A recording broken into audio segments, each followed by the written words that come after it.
Good day, everyone. Welcome to my YouTube channel.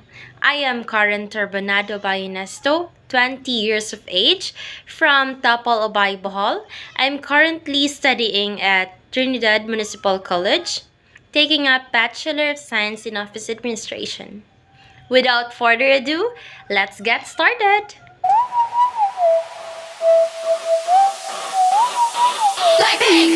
Our first lesson for today is all about the good life.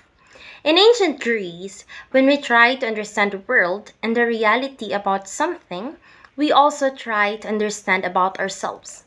And for Plato, in an attempt to understand reality and the external world, man must seek to understand himself too. Meanwhile, Aristotle gave definitive distinction between theoretical and practical sciences. Truth is, the aim of theoretical and practical sciences, namely logic, biology, physics, and metaphysics. Good is the end goal of practical sciences. Here are Plato versus Aristotle's views. Plato claims that despite the reality of changes, things remain and they retain their ultimate whatness, that you remain to be despite the changes occurred or happened, while Aristotle believed that things are changing and impermanent. Plato said that good life simply aspire for good wealth, fame, and power. Aristotle said that good life can only be attained through living virtuously and doing things that are not against his will.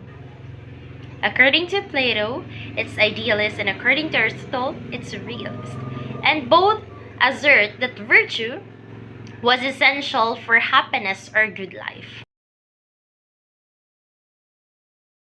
The end goal of life is happiness. In contrast to Plato, who thought that things in this world are not real and only copies of the real in the world of forms, or the mimetic theory. For Plato, there are two realities: the world of forms and the world of matter. What are these?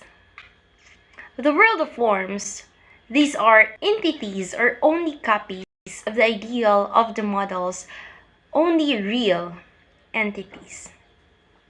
While world of matter, things are changing and impermanent. Example: normally we see ourselves in front of the mirror before or after going to bed. At night, we are looking at ourselves without pimples on our face.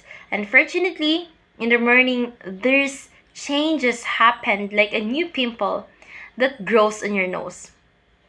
On Plato's point of view, the person who slept last night without pimple and the person the next morning with pimple is the same person despite the occasional changes happened.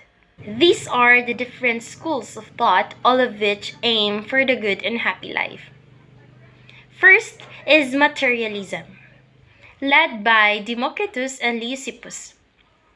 People are clinging onto material wealth as the primary source of the meaning of existence. Next is hedonism, led by Epicurus. The end goal of life in acquiring pleasure. Life is about obtaining and indulging in pleasure because life is limited.